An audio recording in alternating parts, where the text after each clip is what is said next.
talking strange, and we're talking about everything Arcadia Bay. I'm DemiGodReviews. I'm here with my co-host, Sarge0079, who can properly introduce himself. What's up, guys? It is the Star0079 coming out with the first episode of Talking Strange, and I know y'all probably thinking, why are we doing this? Well, we just happen to be fans of everything Life is Strange, and I know a lot of people out there are fans of it. It's just one of those games that kind of surprised everybody, and it kind of latched out to some of us in certain ways, so we gonna talk about it tonight. Oh yeah, this is a long time coming. This is something that we plan to do for a while, but our schedules kind of conflicted. But we decided we finally got time. Let's come together. Let's talk.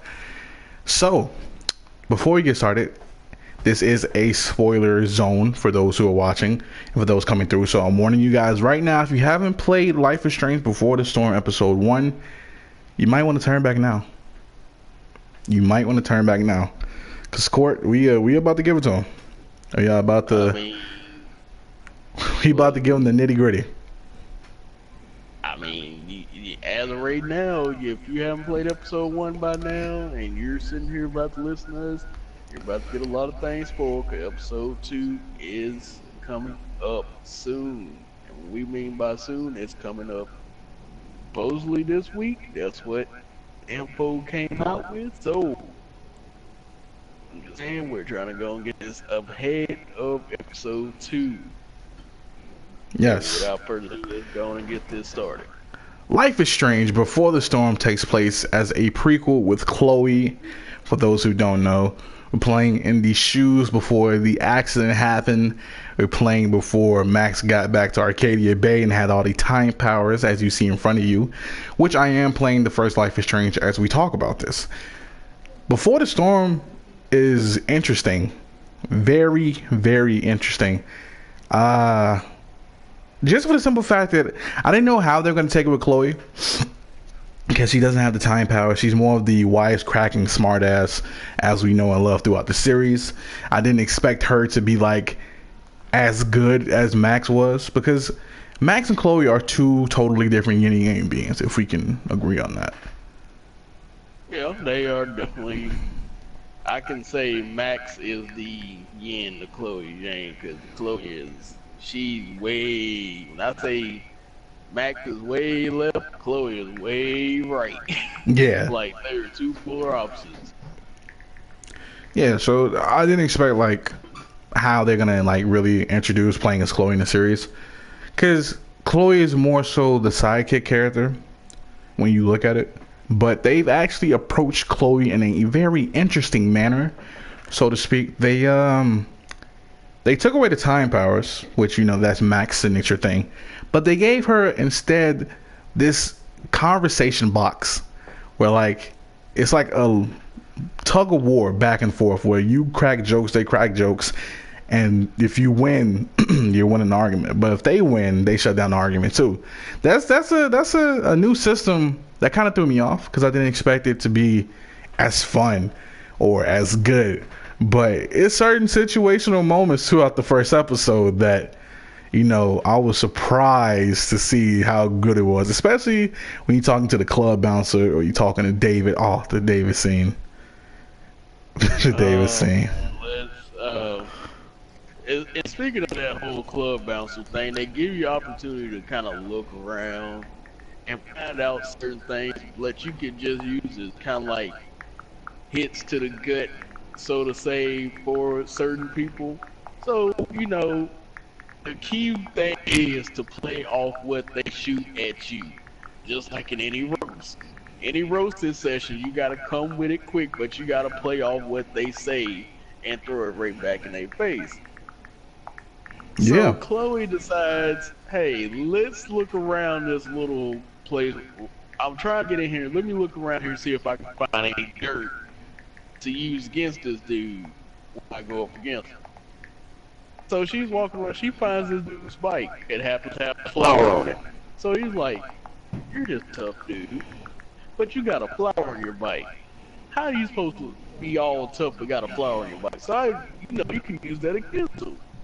So you go up there, you confront the guy, and you get to that point just out of nowhere, like she just randomly remembers, oh wait a minute, that's his bike. Let me bring this up out of nowhere. And she just goes in, dude. I'm like, oh, oh my, why did you just get roasted by a 16-year-old girl? Like, how did this happen? And she did that viciously. Like, she wasted no time. She pinpointed the one thing that she knew was gonna be that issue and just went for the jugular right then and there. That's the crazy part about that. Yeah, it was. It's the thing, because as we stated, I wasn't expecting some type of mechanics to replace the time power. Maybe once you make a decision, you can't reverse time.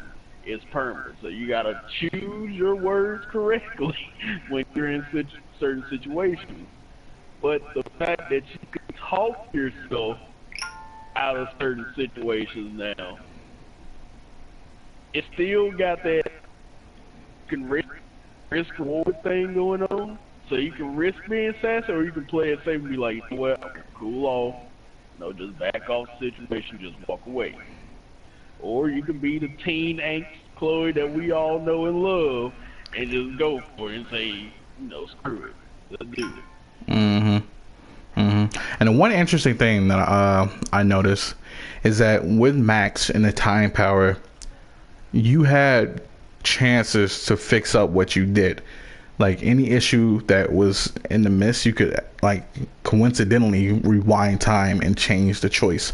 In this one, you don't have that. Like, you don't have that power to save you from the choices that you make this time. When you make a choice, you're deemed to weight that choice on you, whether it's something small, something insignificant, or something extremely huge that you didn't expect later on down the episode. Because that channel tug of war thing with the conversation, I did not expect that to be like. Sometimes I thought I can like talk my way out of certain things, but incidentally you can't always find that choice. So that's one thing that surprised me, because I'm like, oh well, with Max I can just rewind time and fix everything. This so much, nah, you don't have the opportune chance to do that. And that's actually something I enjoy quite a bit, because it means that your choices now truly have some type of some type of weight, something that's gonna say, hey, you better pick smart. Because there was some moments like during the episode, I don't know if you did the music part with some of the certain people, where like you can test out and listen to some of their bands, but I did that with the security guard, and he's like, how did he sound? And he's like, oh well, you can tell him, oh, it's good or it's terrible. And if you told him it's terrible, because I tested out each choice, and I'm like, I told him it's terrible, and he was disappointed, and like he kind of turns on you during the episode, and that surprised me. That legitimately surprised me, because I did not expect that. So yeah, the choices now this time actually do matter. Now, Court, I'm gonna ask you. Go ahead. Did you feel like the choices in this episode particularly had like a lot of weight to them compared to like the first season? Honestly, I think the choices right now, like, we don't see the gravity of these exact choices still later on. And I feel like some of them at the very end for some of them. A few of... Oh, Corey, you're cutting in and out. Can you hear me now, Demi? Yeah, you're good now. Okay. So, for a couple of choices, I feel we aren't really going to get a resolution for those until like maybe close to the third episode. And a few of them I can see like next episode we're going to give some closure to those choices. Especially with dealing with the two guys at the bar. That's all going to come out on that second episode. There's no ifs, ands, and buts about it. That second episode is going to be tough. Yeah, that's something. Yeah, the choices, a lot of them aren't going to get resolved until like probably episode 2, episode 3. Now, we got introduced to David before he was working at the school. We're seeing flashbacks of Chloe's dad, and this is like sometime after the accident. She's getting older now. Chloe's starting to transition into her punk rock phase. She's gradually growing into the character that we know. And David still is kind of the stern David that we first meet in Life is Strange, but also he isn't the extremely stern David that we know. Like, it's interesting to see the bonds and connections of certain characters throughout this prequel, because when you look at it, Max is a total bad friend.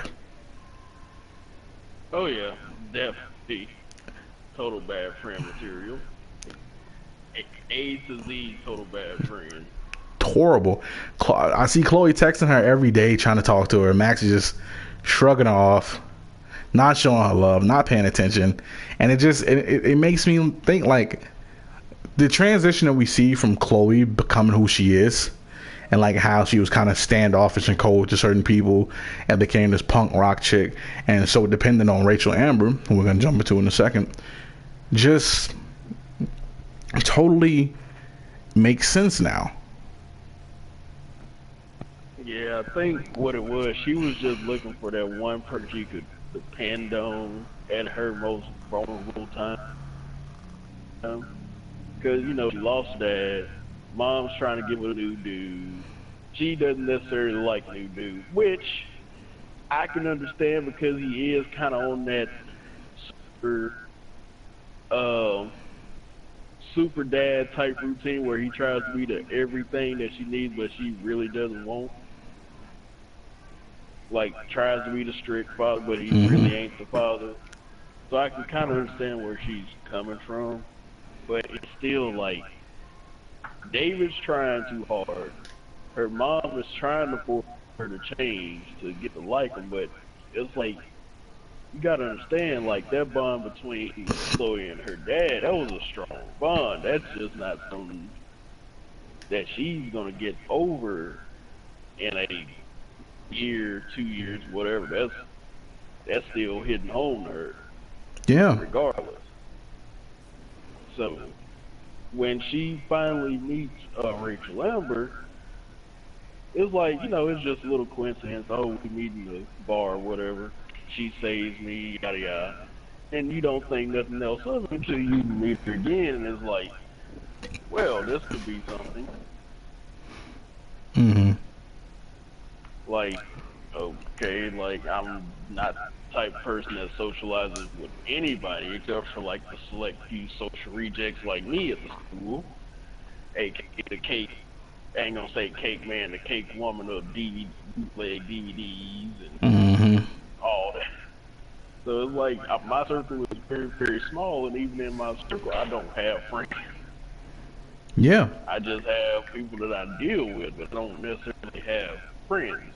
And the one friend I could depend on ain't here. Period.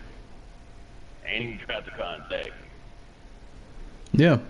And the crazy thing is, when you look at Chloe and the flashbacks of her father and the things that she's trying to deal with David and her mom, it's rough. It's still taxing her. It still bothers her, because even in episode 1 of, well, not episode 1, but even first season, Chloe was still boggled by the issue of her dad. She's gotten over it, but she hasn't necessarily let go of those feelings. So when we go to those flashbacks and her having the last drive with her father, trying to figure out the signs and stuff like that, it's more prevalent this season that, yeah, she's still being bothered, and now we're seeing what's triggering those certain emotions that, you know, she stems from, like, the first season. Now, one relationship I want to talk about in particular, Rachel Amber.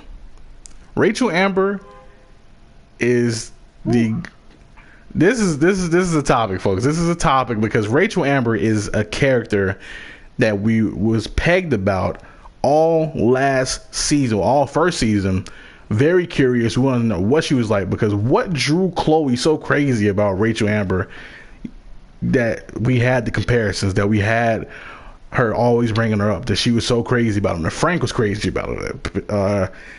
Chloe's parents was crazy about it. It was a lot. People were crazy about this shit, and we never knew why.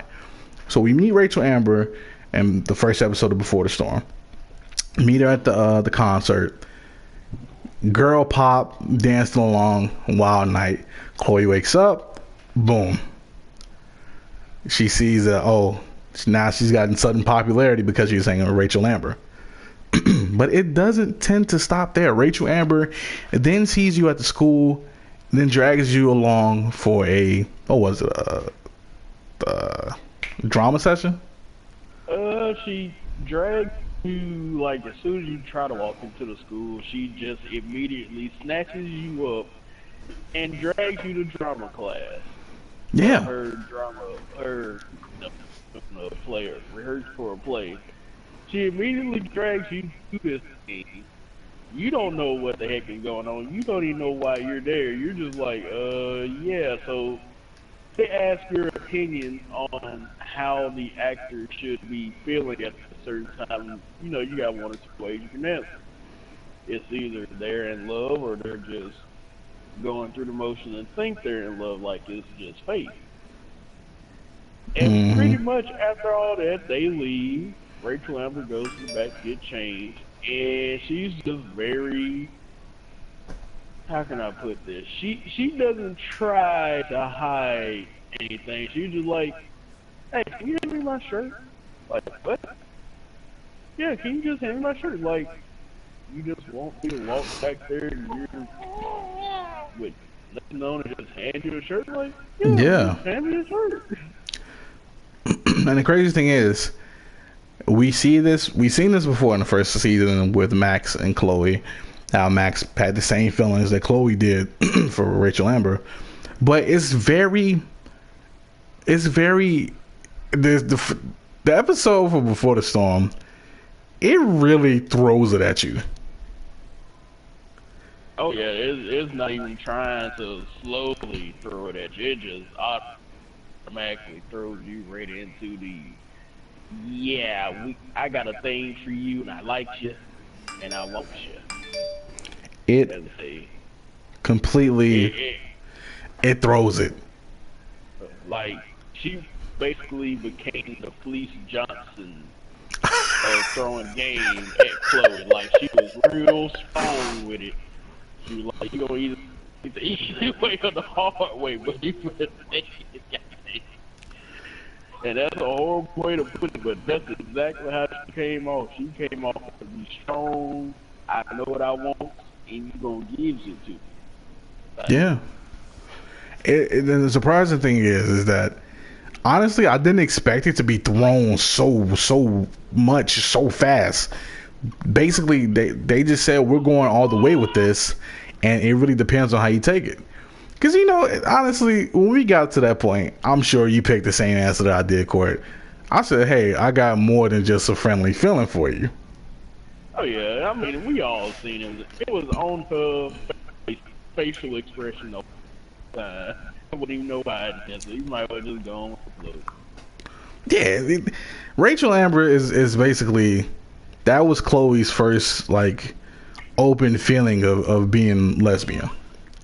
What's up, Persona? Thank you for stopping on by to the Talking Strange podcast. Glad to have you, bro.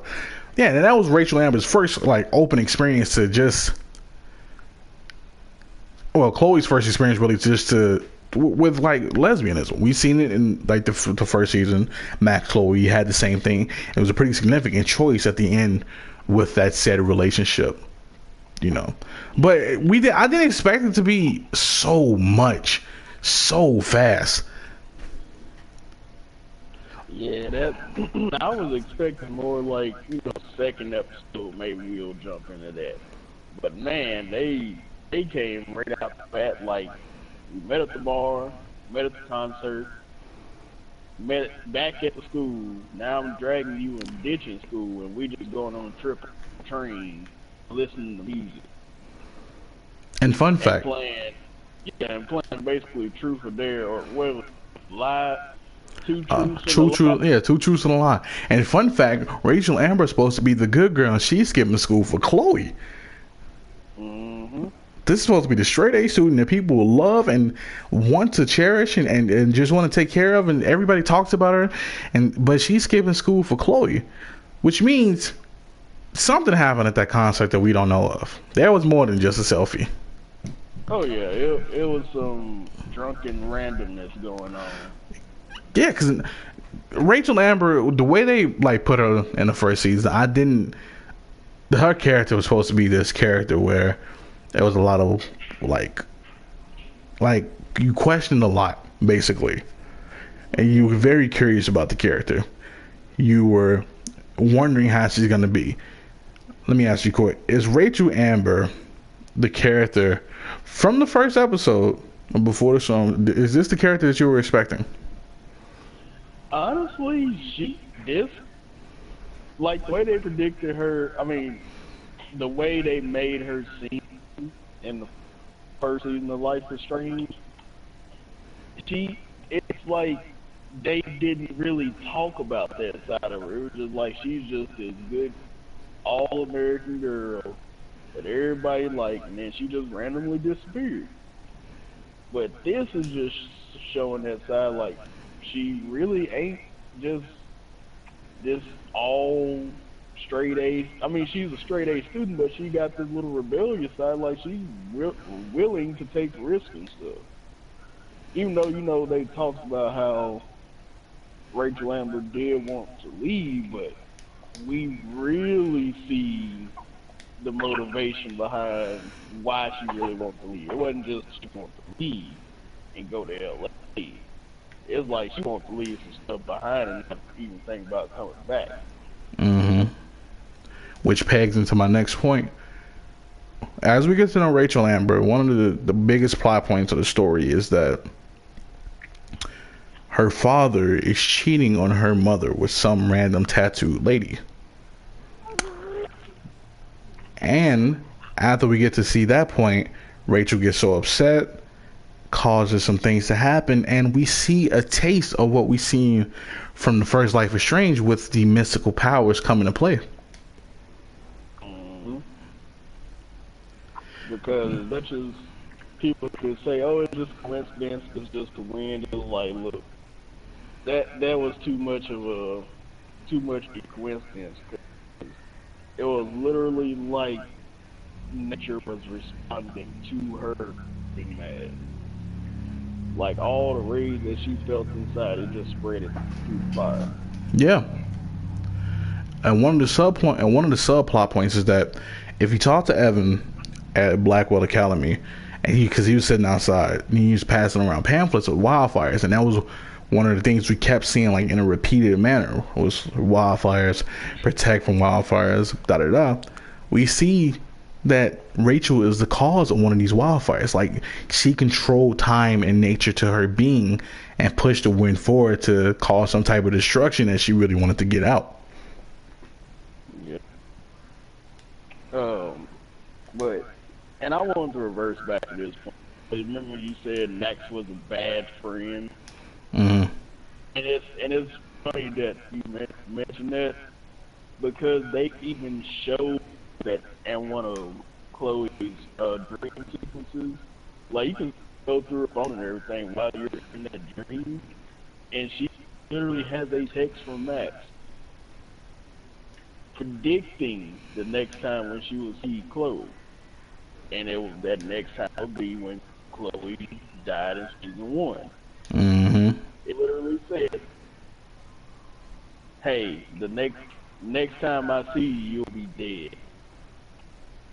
And I was like, cause I was sitting there, I'm like, wait a minute, that wouldn't be something that Max would say, but I caught on to it. I was like, dang, that's messed up. That even in her dream, she realizes the next time she will probably see Max is when she was dead, or the next time Max will see her. And I didn't even know that. I didn't know that till you showed me that. And I was like, whoa, wait a minute, hold on, pause. I didn't know that was said. I didn't even know that you could look through the phone during the dream sequences. Yeah, you can look through the phone. There's actual missable achievements that you like. 'Cause there's things you can actually write in the car with her magic marker that she can write on anything with. Yeah. There's an actual graffiti spot in that car that you're supposed to write in during one of those dream sequences. hmm Which, folks, if you love the photos in season one, Chloe has her own thing when she tags stuff, and you can write with this super marker that doesn't seem to run out. Man, look, this is writing on wood, metal, everything with perfect clarity. It ain't dulling a bit, ain't messing up a bit. I wrote on a saw blade, I wrote on Frank's van, I wrote in the car, I wrote in the toolbox. Where are these Sharpies when I needed them, like in school? I don't know that, but man, we all needed one of those. There's a lot of references in Before the Storm to the first season. I don't know if you've seen it when you were at the top of the mountain when y'all took the trip to that one little park area, but the totem poles was beginning to come in. Oh yeah, yeah. I noticed that. Like, 'cause I went back and played it again a little bit, and I noticed it. Yeah, there's a lot. There's a lot of like stuff that we're beginning in Before the Storm to what we see in the first season. We see the totem poles, we see the squirrels and the birds. Because if you know like Life is Strange like we do, the squirrels have a pretty big significance in Max's life. Mm-hmm. Them dang squirrels. Let's just say the squirrels cause a lot more issues than solutions. It's Yeah. like every time something went down, it's a dang squirrel. So literally a squirrel. Middle of a storm, squirrel. The squirrels are everywhere.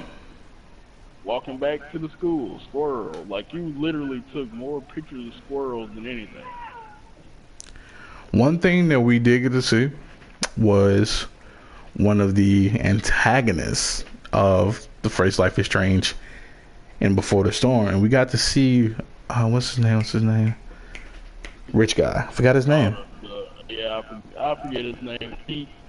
Like, I didn't really pay attention to him 'cause I know he would have like a bit role in the first, so he might flesh out in the second and third one.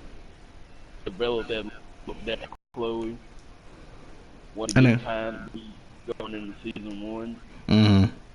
How it ended, but they showed him in a way that it makes you feel sorry for the dude, even though you hate him, even though you know what he's capable of.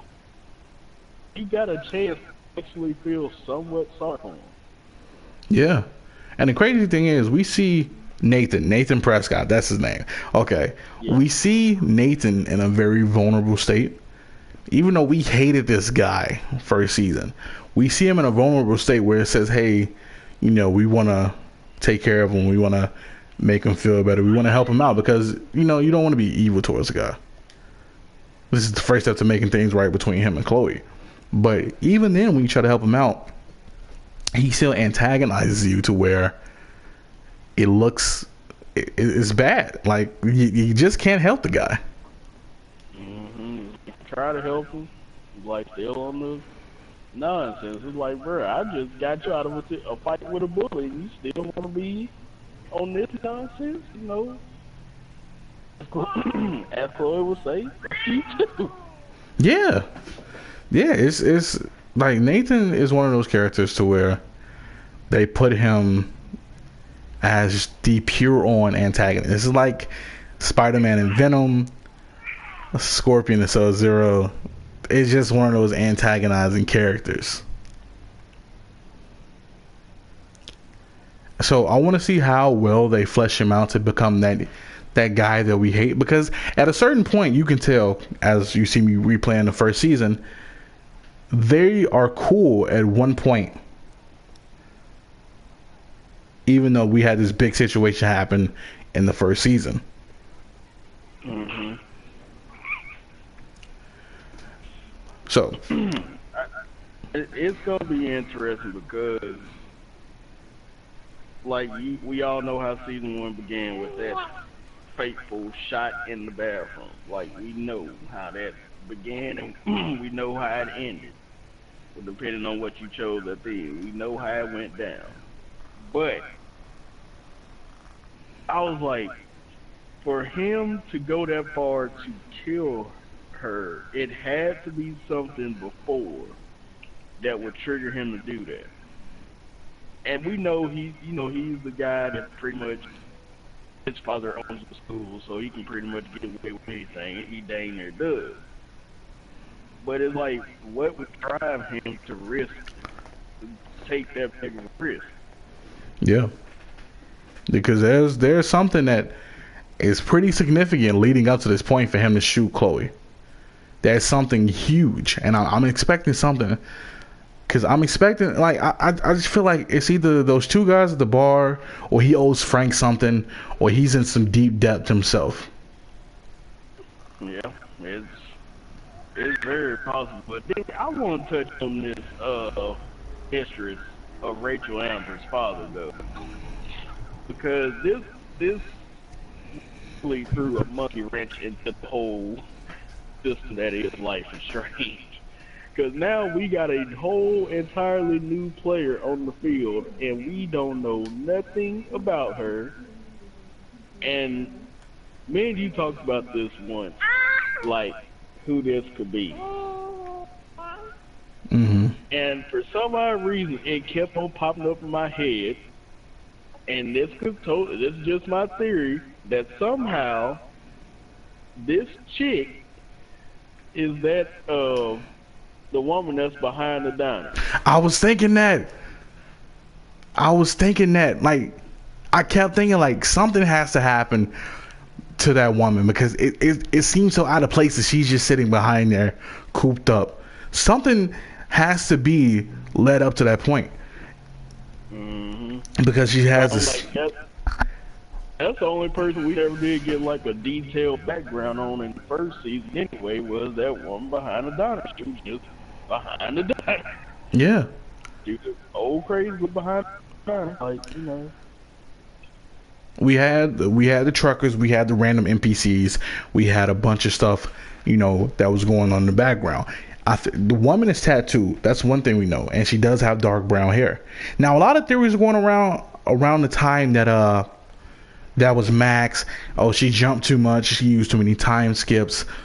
I don't necessarily think that's Max that I'm playing Before the Storm. I think that's the woman, and this is just my theory here. I think that's the woman that Rachel Amber's father was seeing, but then something happened to the point where whatever is going to happen in 2 and 3, to where Rachel Amber's father pulled some strings and got her out of there.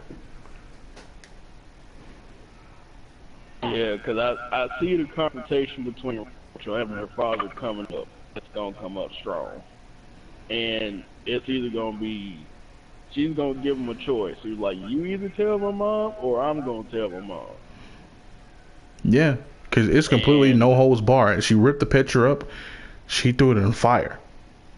So she had no love for this dude after that point, even though that's her father. At that point in time, she had zero love for him. Period. Like, and it kind of shocked me because we didn't know what the heck was going on while she did that. It like 180 on the whole switcheroo. She was just like, one second she was happy Jordan, and all of a sudden she got super itchy. I'm like, why the heck you mad at me? I ain't do nothing to you. Yeah. And it kind of made a significant point where when she switches, it totally throws the whole thing out of the loop, because you don't know what's happening, and she doesn't even say anything till after you guys get to the secret place. So I'm feeling like the significance of Rachel Amber's father, him being a DA, because the guy is making money, and for this random woman, who they have a pretty big plot point with this woman, because they showed off her tattoos, and we don't know many characters in Life is Strange with tattoos outside of Frank, outside of Chloe. And outside of the guys at the bar at the little punk rock thing, we don't see many women characters per se with tattoos. But it's a lot of. And hold on a second. Well, of course, holding on to the baby. I just want to say that Before the Storm is very crazy. In fact, it has a lot of plot points going on that I feel like it's going to tie up in a loop.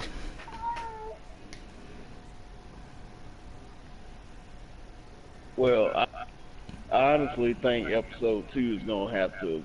It's gonna have to reveal a lot, considering this is only a 3-episode series, unless you get the bonus episode, which I think everybody that likes Life is Strange when it got the deluxe edition, so they could get that bonus episode. And I don't know how much effect that bonus episode is gonna have over the overall initial 3. What if? Like Go ahead. so it's like, is that bonus episode just like some fluff type stuff, or is that bonus episode actually gonna have some noteworthy plot devices that definitely shows you what led up to season 1? What if the bonus episode is Max's transition coming back to Arcadia Bay? Well, that would be kind of interesting. Oh, but wait a minute. We still gotta introduce the art teacher. Yeah. What if like all the bonus episode is stuff that's leading up to this, where Mr. Jefferson comes in and takes over for the drama teacher, and then because if you look at it in the first season, there is no drama club. All of that art stuff got thrown out the window. That's when like photography became this huge thing at this school. Yeah, this is a school for the arts, and we have like certain arts, but there's no hint of drama or anything else. Is just strictly photography. Yeah, this became a very photography based school in the first season. Because here's what I'm thinking, and this is a part of the future guesses.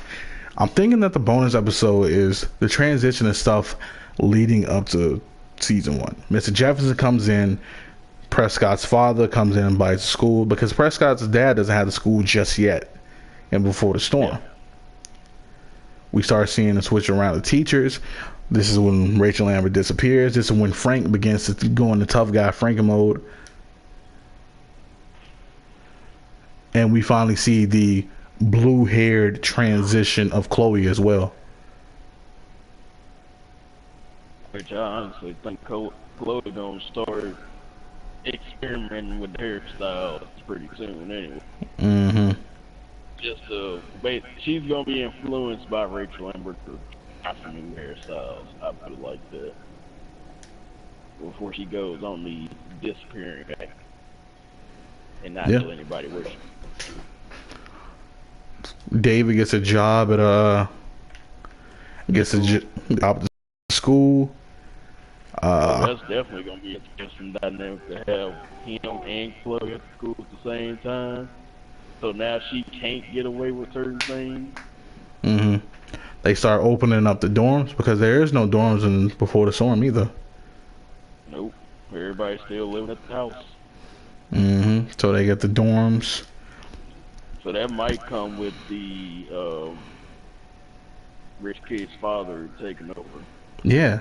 That might come with that.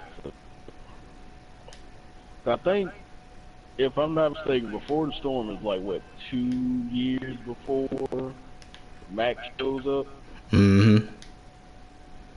So yeah, and you get dorms built up in pretty much 6 to 7 months. If you got the right people on it. I'm thinking that the bonus episode is a time skip itself. Because like basically a time skip to get Max back on campus or like that, like first year, I guess. Mm-hmm. Because Max is in her senior year in Blackwood Academy in the first season. Bonus episode, something is gonna lead up to where Max sees Chloe, or like Max steps onto Blackwell or comes in Arcadia Bay, and like she catches up, and then we lead into like her meeting Mr. Jefferson or something, and Mr. Jefferson says something of like creep factor. Yeah, it's look, it's definitely gonna be a factor now since we know about his habits. Yeah, Like everything he say now is gonna be some super creep stuff.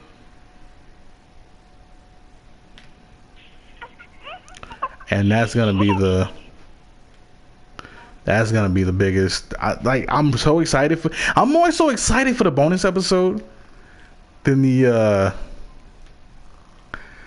actual episodes. Not saying I'm not excited for those, but I'm just like, I want to see the transition. I want to see what's gonna happen. I want to see like the future plans of how they're gonna bridge the gap between Before the Storm and season 1. Look, I just want to see what really went down with Mr. Jefferson and Rachel Amber. That's what I want to see because you know he pretty much Mr. Jefferson had this thing about promising girls all this stuff. So I want to see what happens.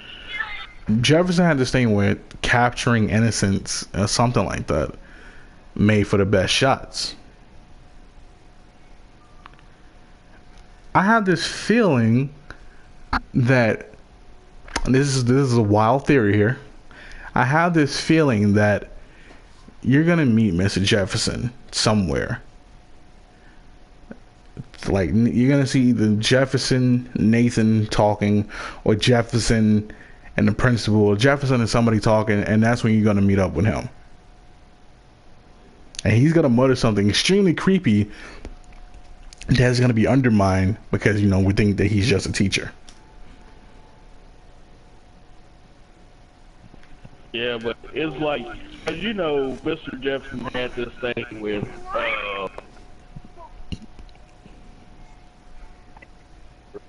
night, the blonde-headed chick. Kate. Yeah, Kate. So he had this thing going on with Kate, and was pretty much Kate, to where she was gonna be kind of like the next Rachel Amber to go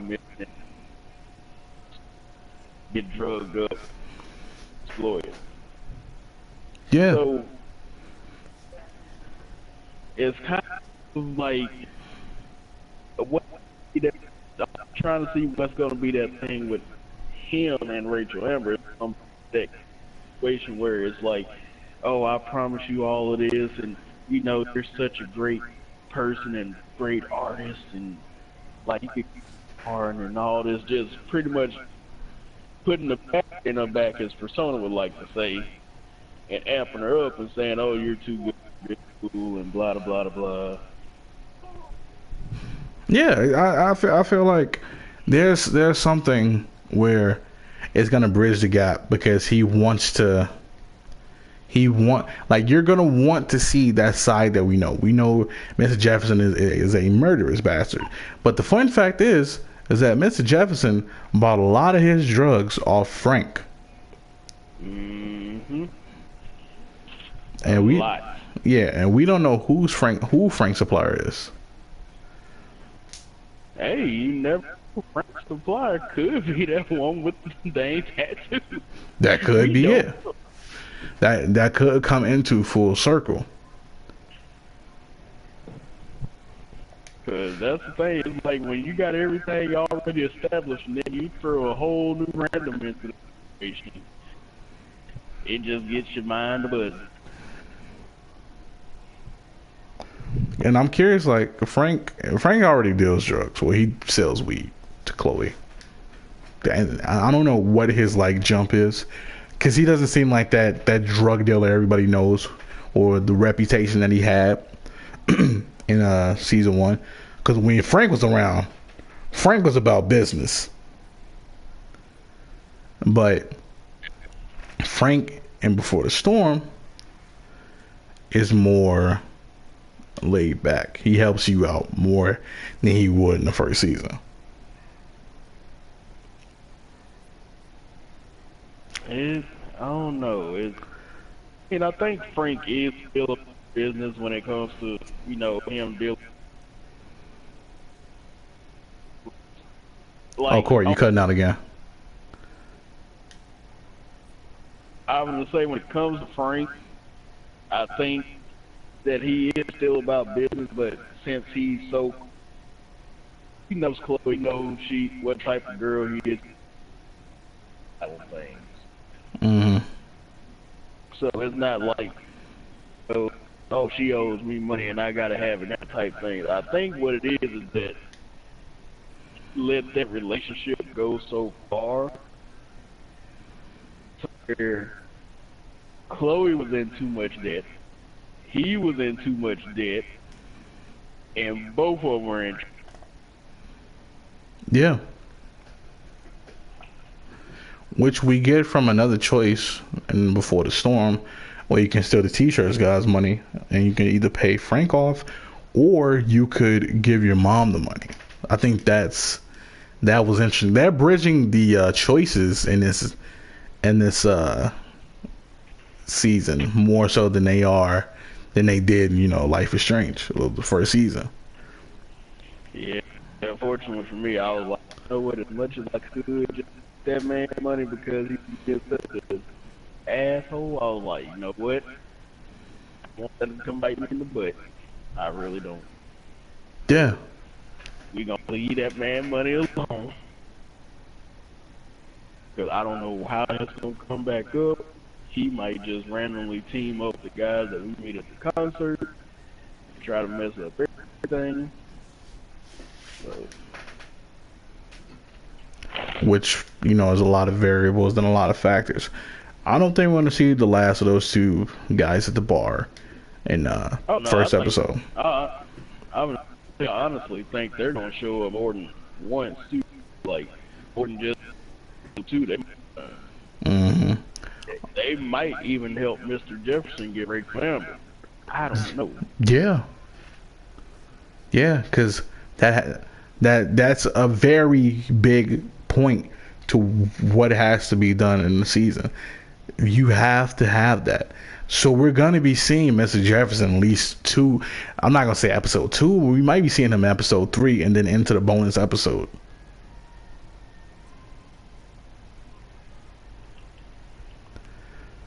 One thing I did notice is that we have new students and we have some of the old returning students. We see Victoria, we see Juliet, we see the skaters, but not everybody's there just yet. I think that's interesting. I want to know what happens to some of those kids. Where are they? Well, if I remember correctly, there was another school in the area. If I'm remembering right, because Blackwell wasn't supposed to be the only school in the area. And I'm thinking that maybe when Nathan's dad bought out the school, he also made it where no other school could be around. Mm-hmm. And that would create that influx of new people. Because if, like Max's friend that tried to commit suicide in season 1, she would have had to been at that school for a minute. Unless she just, went there whenever Max started going. Mm-hmm. Which I would find that kind of odd considering, she does have some type of established history outside of just that particular year with Max and everybody else. Like, she has connections with Kate and everybody else, so I don't know. Of course, we haven't seen Max's boy toy pop up. We haven't seen. Of course, the seniors aren't going to be there because they're going to be gone by the time Max and them show up. So it's kind of like you introduce new characters that are gonna play their own role in this season that were nowhere in the original one. So it's interesting. I'm liking how they're introducing new people that you won't see in season one. Then they introduce people in season one that you may or may not see in Before the Storm. So it's gonna be weird. So I'm thinking, are they gonna introduce the good old groundskeeper that everybody knows? Yeah, I want to see when he comes in, because we do see Evan, we do see Victoria, we do see Juliet, and we see a couple of the jocks. We have this new jock bullying Nathan that threw me off. I was like, who is this guy? Yeah, I think he's one of the seniors, so he's gonna be. Of course, he wouldn't be around for the season one, but it is kind of like, man, that's why everybody kind of felt bad for Nathan. So one of Before the Storm was like, this man was getting pushed around like he wasn't nothing. Like, dude did not even care if he was a rich guy on campus. Like, I don't care who your dad is or what you do. I don't care. Like, you can get this work. Yeah, because they was ready to beat Nathan up for just getting his money to join the football team, and that pissed a lot of people off, as we see, because the jock was ready to knock his block off. Chloe didn't step in. I think you could ignore that part too. You could have just ignored it and let it happen. Yep. There's a shift in a lot of characters that we're gonna see, because we have the cool guard who's cool with Chloe, but I think he's gonna lose his job. I don't know. It's honestly just gonna be between 2 and 3.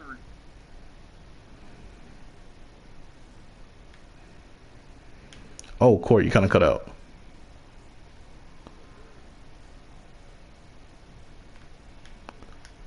Oh, well, while Court is getting his mic situated, I think that cool guard is going to lose his job personally. It's something about it. When it comes to cool guards and whatnot, they tend to always have something going on to where being cool doesn't always help you get further. So when we see the sudden shift in characters, I think that's going to be one of the characters to where they introduce David and can make stuff happen.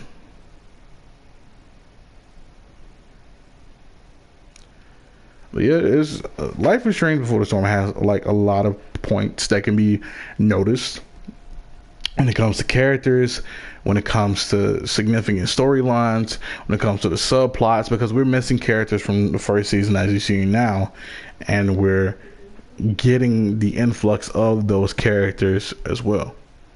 Oh, there's Court. Wow, yeah, I'm up here just talking and talking. My controller don't went dead pocket. Good Lord. Jesus. I probably got called rape mid-sentence too. You did, because I was saying that I think one of the security guards is going to be fired, which is going to get David to put in that application to come into Blackwell. Yeah, because the guy is cool, but if we know school, we know school, those cool security guards never really last. But when I was up there doing all that talking, I was up there mentioning how there's going to have to be a big power shift, a big dynamic change between now, whenever they release episode 2 and episode 3. Because we don't know the significance of that bonus episodes. We don't know if it's going to introduce a lot of key plot devices or key characters. We don't know what it's going to introduce. So just based on episode 2 and 3, we have to get some major powers shifting here. And if you notice, we see the animals come back as well. One of the big things that we noticed from the first season: Max's butterfly, Chloe's is it a raven or a crow? I think Chloe's was the crow. Hers was the crow. Chloe has a crow, and Rachel has a deer, which we see the deer in the background once the wildfire starts. So we're seeing the portrayal of animals again. And this time we see a lot of crows around Chloe. Dream sequences, reality, the crows are flowing around Chloe. And I was like, okay, we see the spiritual similarities to when it comes to animals, because we even seen the blue butterfly for Max, which is kind of a big hint. Which is, you know, they're staying to the point of what Life is Strange first brought, which I am glad of. So I'm like, okay, we're actually staying to one of the centric themes that Life is Strange brought. Yeah, it's Life is Strange is always revolved around animals. I think the animals had just about as an important role as any of Max's time manipulation powers. It's like you could always tell when key things. It was like the deer seemed to represent Rachel Amber in a way, because it's like, and if you notice when the deer showed up, the first time she seen that phantasmal deer was in the junkyard, and it really didn't click to me until after I thought about it. I'm like, because that's where you find Rachel Amber, is in the junkyard. She was there the whole time, and nobody knew it until, you know, they found out where her body was.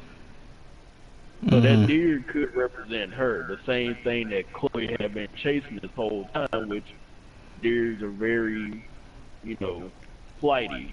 They get scared, they run off. So it's the one thing you're chasing is just right there. The The squirrels are always a constant. It always represented. There were key points that you could always depend on a freaking squirrel being somewhere. Yeah. And every time something went down with Max, a freaking squirrel was there. Yeah. It's like, hey, let's go to the alternative world Chloe Price. Oh, guess what? There's a squirrel. And I don't know if you remember this, while there are squirrels around, there's also those totem poles. So the squirrels and the totem poles also was like one of those key things that you see each episode first season, and they started becoming a thing, you know, in the prequel as they started making an appearance. Yeah. So those are one of those things. I'll go ahead. But I would say a lot of things that, you know, people may have missed about season one, like the Vortex Club is just now getting started in Before the Storm. And of course, everybody kind of got the reference of the Vortex Club representing the actual storm that was about to hit Arcade Bay. Because that's what it was just a vortex of death and destruction that was going to scare everybody in. So wait a minute. Hold on. The Vortex Club is just getting started. This is called Life is Strange Before the Storm. That's it. I'm bowing out. That's it. You got me. That's it. I'm done with this. That is it. This is Kojima level meta right here, man. That's it. Wrap it up. Hit the wrap it up box. Like, gotta wrap it up. I'm going to bed after that one. Wrap it up. No, but seriously. But the Vortex Club. It's just, yeah, it's just one of those things. It's like if you just look at Life is Strange from a base level without digging deeper, a lot of stuff it won't make sense. But when you start really digging and investigating and thinking about things, outside a particular way, Mm-hmm. then the true story of Life is Strange starts open up. Then you get to see the intricate nature of the storytelling. Then you get to see kind of like that dynamic of the relationships that go on at school and how certain people act a certain way and how this is just like with them not even having a Vortex Club established plays perfectly into this is before, literally before the shitstorm that's about to happen to Arcadia Bay is about to go down. Because I could have swore if they would have stayed on the third episode of season 1, if they would have stayed with alternate reality for a minute, I swear they could have made like another 2-3 episodes just dealing with that alternate reality. Mm-hmm. Because that alternate reality is some of the most messed up alternate reality you can think of. Where it's like, yeah, you saved this girl's father, but you messed her up in the process. Mm. And not just give you like that one choice where you can, offer or not do it. Just like extend that out, like really make you see how it came to be. Like, 'cause you see how it came to be, but it's like they went so fast just to, progress the story and get through it. But it's like, make Max really feel like, 'cause she did feel for Chloe. Don't get it twisted. She felt for Chloe. But it been like, for all that time you missed, this is your punishment. Mm-hmm. Kind of put her into like a purgatory state to where she couldn't use her powers to get out of that situation for a little bit and just like let her sit there and feel it for a minute. Mm-hmm. Because I can promise you, like, if she could have really felt it for a minute as much as Chloe was feeling father than losing Rachel Amber, I think that could have opened up a lot more emotion for that ending. Even though that ending was emotional for season 1, it could have gave it a lot more weight at the end of season 1. Mm-hmm. It could have gave it like some super weight, like some weight you ain't never had in a video game type weight. Yeah. And I was watching shout out to Game Theory. I was watching Game Theory, and I was watching one of their Legend of Zelda theories. And when you said when Max started doing the picture going back, it put a thought in my mind. When Max started doing the pictures, I feel like the alternate timeline should have began to have more weight. Where you have the hero fail timeline, where Max does everything that she can, but she still fails in some kind of way. So now the weight of what you've done wrong comes down on you. The purgatory timelines, where you have to watch everything, but you can't use your powers to solve everything. And the timeline to where the things are supposed to happen. I felt like when you started expanding on those pictures, now that you placed that in my head, I felt like the alternate timeline choices should have started opening up and giving you more weight. Because we see that. Go ahead. No, go ahead. No, go ahead. Right. Because we see that before the storm. We see you have a bridge of choices now to where you can connect certain things. You can give your mother the money. You can give Frank the money. You can curse out the principal, but it's not going to have the effect that you want it to have. Yeah, you can tell Rachel that you love her, but that doesn't necessarily mean she's going to love you back.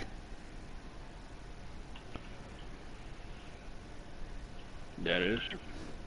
So when you say, the pictures could have had more weight to them. Now that I'm thinking about it, they could have had more weight to them.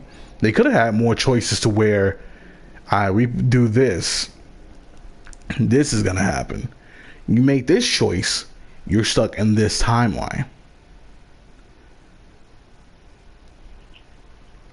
In a sense, it may be paradoxical.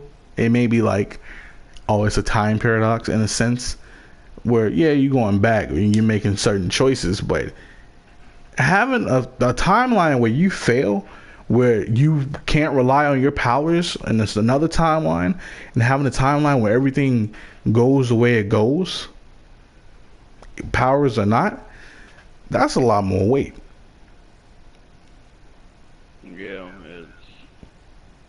it's always good to have an established ending to any story. Like, you gotta have an established ending, but give that, what if you made that left at Albuquerque? Yeah. Like, what if you just made the one decision that you didn't think had nothing to do with nothing, and that just totally threw you off, just like how they do the multiple branching, like Until Dawn. And I say this, Until Dawn had one of those, the butterfly effect, and it played perfectly. It was like little minuscule stuff that you never thought would have affected. This person comes to bite them in the ass later. Mm-hmm. It's like, yeah, like just a little bitty joke turns out to be the thing that kills you in the end. Mm-hmm. So let that be something. Go ahead. Or if you shot a squirrel, damn, these squirrels are everywhere. If you shot a squirrel in the beginning, that actually does come back and like later on throughout the game to affect you. Mm-hmm. So I like the butterfly effect.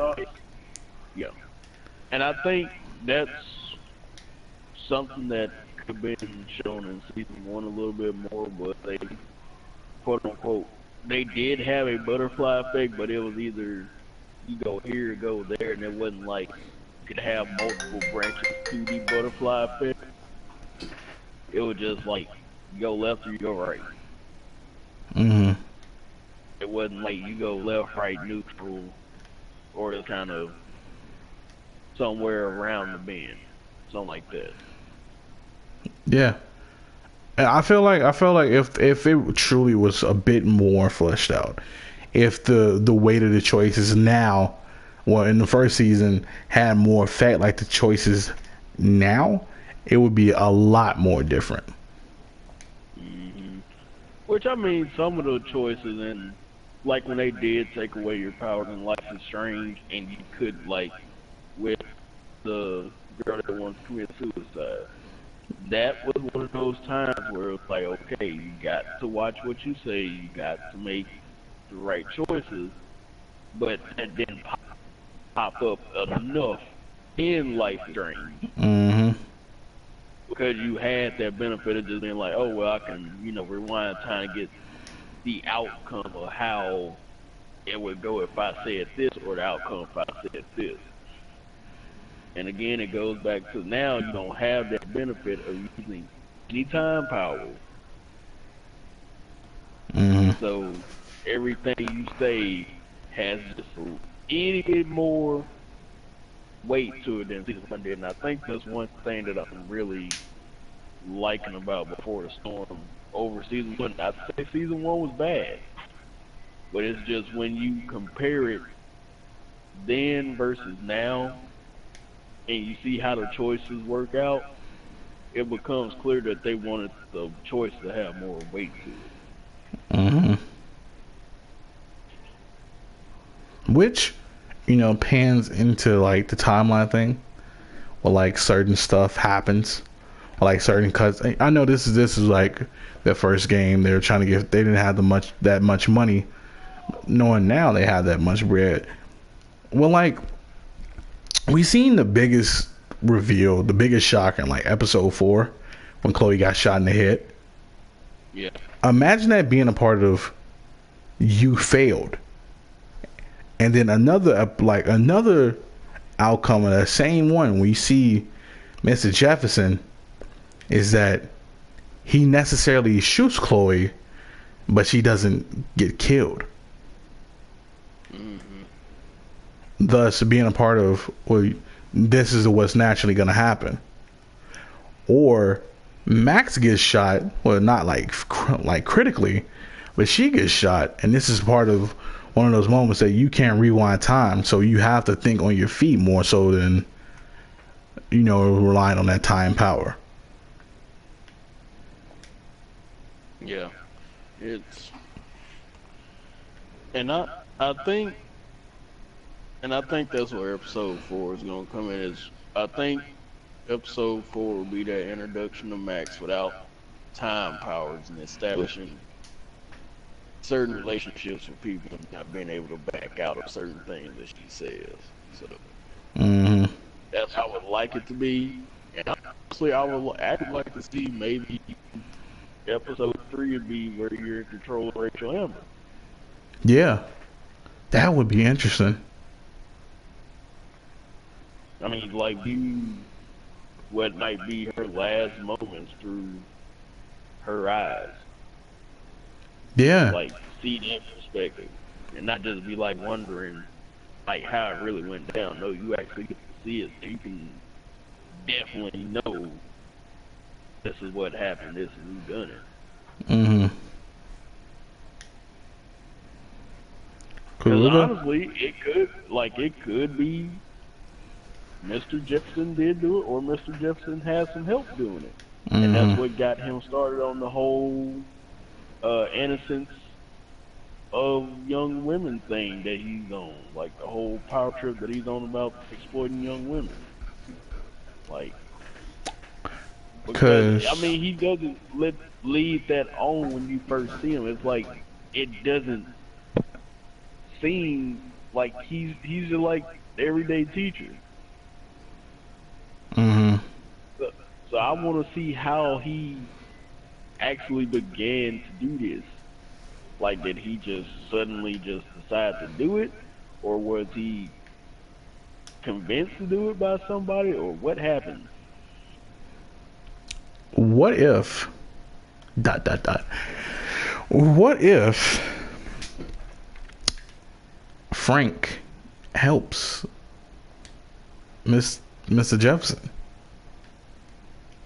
Heck, I was up here thinking, what if Rachel Amber's own father helps Mr. Jefferson? Whoa, that that is I mean, you got a district attorney that's well known, knows his reputation can be shot to hell because of the scandal that's gonna come behind him doing, having an affair.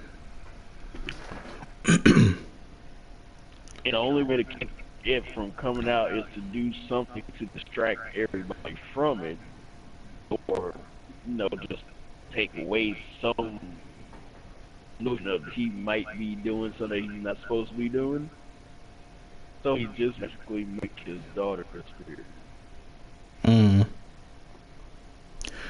which could be interesting, because that could be a plot point to where they start making things happen. They arrest Mr. Jefferson, kick in season 2, picking on right after season 1. Jefferson starts snitching, and now they're looking for this guy. Mm-hmm. Okay, I cool. mean, you just can't introduce Rachel Amber's father and have some kind of connection to already established events. It's like, yeah, my father's just there and I'm mad at him. Like, he has no relevance for the rest of this story. It's just, I'm mad at him. Yeah, there's Nah, we something don't big have that to. has to happen. Because if we look at it, Rachel does have the connections to make something like happen, DA father or not. Mm-hmm.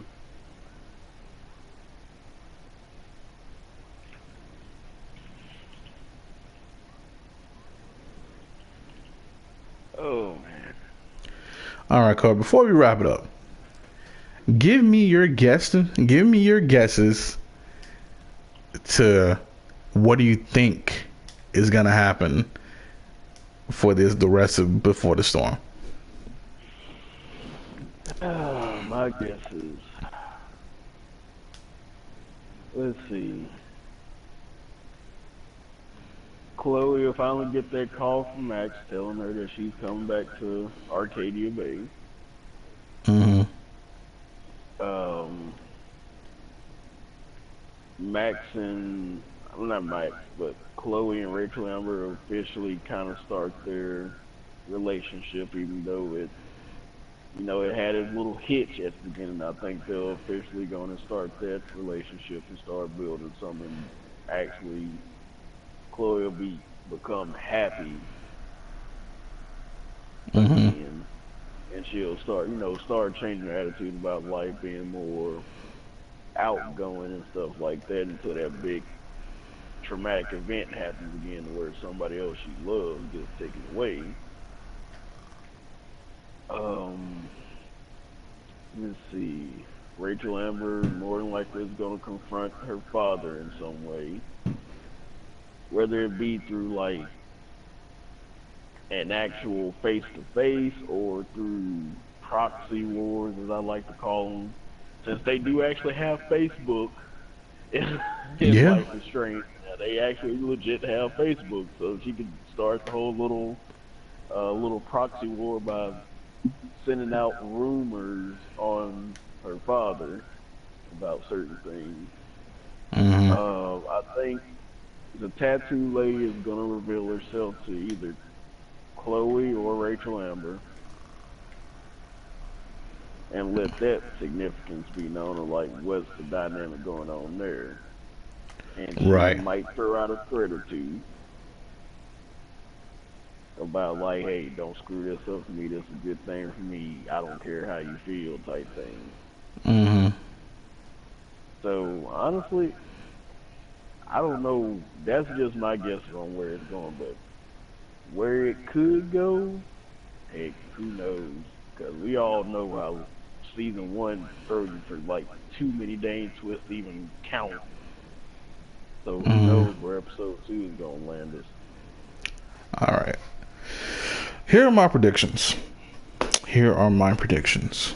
So we're gonna see the love aspect between Rachel and Chloe. That's a given. We're gonna see more involvement of Frank, because I don't know if you remember this. Frank and Rachel did have something going on at one point in time. Yeah. We're gonna see. We're gonna see all of that. We're gonna see that happen. We're gonna see the transition of Chloe at the end of the series. We're gonna see that happen as well. That's gonna be a big given too. We're gonna see that. We're gonna see Max come in at the bonus episode, and then starting her year of Blackwell Academy. We're gonna see Sean Prescott, Nathan's father, come in and start taking over the business and building the life of, Blackwell also. So we're gonna see that come into the loop. We're gonna see the transition of Nathan. He's already on the hinge as we see him in that episode.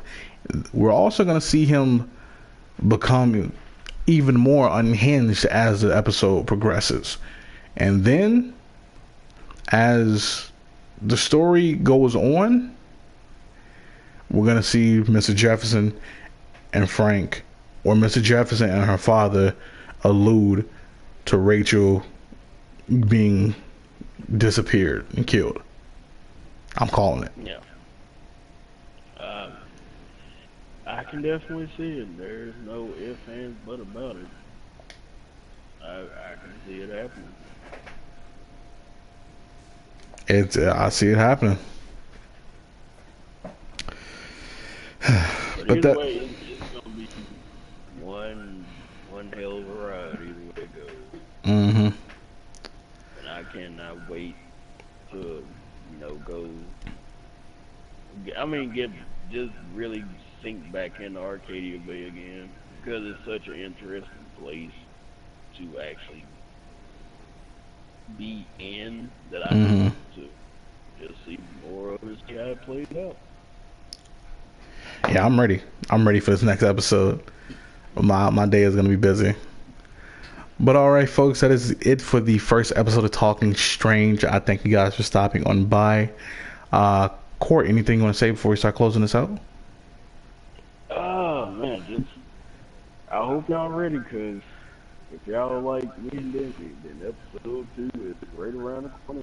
We ready to go. Of course, GT is gonna take up majority of my time, but I will make time for Life is Strange, because Strange is dang near one of the best told like stories in this format that you possibly get outside of, say, The Wolf Among Us or The Walking Dead from Telltale. This is one of those new coming games that can really pick you and just grab you and pull you in real quick, because I wasn't really expecting a lot. I was expecting a lot of teen angst from, its initial reveal. But when they actually dove into the story and it got more interesting, it actually got to be one of those things that I really love about the game. It just grabs you and pulls you in. And one of those surprising things that you didn't expect. Personally, this is one of my favorite series outside of a couple Telltale series, because The Wolf Among Us is life, and I will debate anybody on that. But I'm just ready for the ride. I thank you guys for listening to episode 1. I'll put a link to Sarge's channel in the description box below. I'll put a link to the first community game night episode that I've had with the mod crew and the platform live. We played Friday the 13th together. Very fun stuff. Got a couple clips on Twitter. It was a fun time. We're going to be back with episode 2 in the same time this month, even though, of course, going to be playing GT, and I'm probably going to be playing South Park. Yeah, it's going to be. Put it like this. I know if we can, we're going to jump on it before. We're going to have the episode out before, the next episode comes out.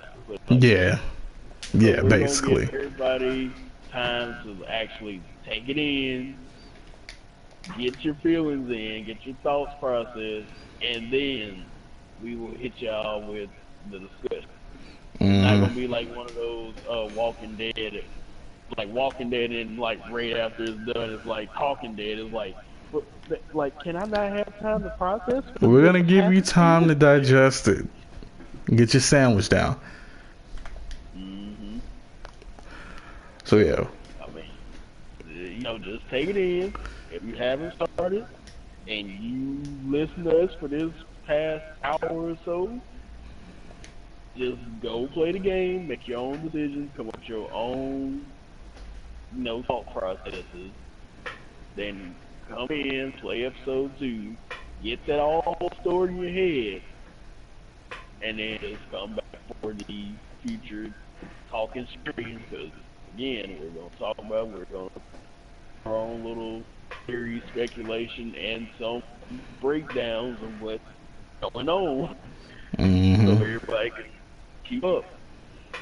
Facts. And also, for those who can't watch, what's up to EJ? Thank you for stopping by, even though you come to the end of the podcast. What's up, bro?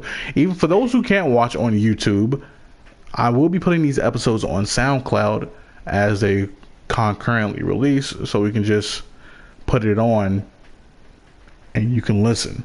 For those who can't just boot up YouTube and listen at the job or on the go, whatever the case may be. So we're going to be looking out for you. Hit that like and subscribe button for both of our channels. Help us grow.